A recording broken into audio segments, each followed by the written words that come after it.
তবে এবার উত্তর পূর্বের রাজ্যে ত্রিপুরাতে সরাসরি সংগঠন কতটা মজবুত করতে পারে কংগ্রেসের কর্মী সমর্থকদের নিয়ে জেলা কংগ্রেস এবং কংগ্রেস ভবনে কার্যত সাংবাদিক বৈঠকের পর সিদ্ধান্ত নিয়েছে কংগ্রেস কর্মীরা, এবং আগামী দিন কতটা মোকাবিলা করতে পারে। সামনে ডিসি ভিলেজ নির্বাচন আপনারা জানেন, কিন্তু বিজেপির জোটেরই একটা দাপট, সেই রকম কি ফ্যাক্টর হবে এমনটাই মনে করছেন রাজনৈতিক মহল।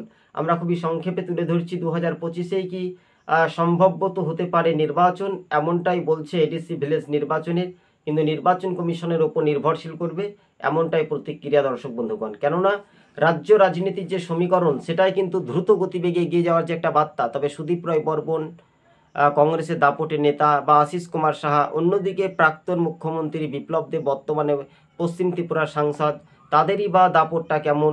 শাসক দল মানেই তো তাদের ক্ষমতা শক্তি মজবুত বলাই যেতে পারে দর্শক বন্ধুগণ। তবে রাজ্য রাজনীতির ময়দানটা সেই রকম একটা ফ্যাক্টর বলে মনে করছেন রাজনৈতিক মহল। ধন্যবাদ দর্শক বন্ধুগণ। ত্রিপুরা রাজ্য রাজনীতি বিরোধী বনাম শাসক দল কতটা ফ্যাক্টর হতে পারে উত্তর পূর্বের রাজ্যে ত্রিপুরায়।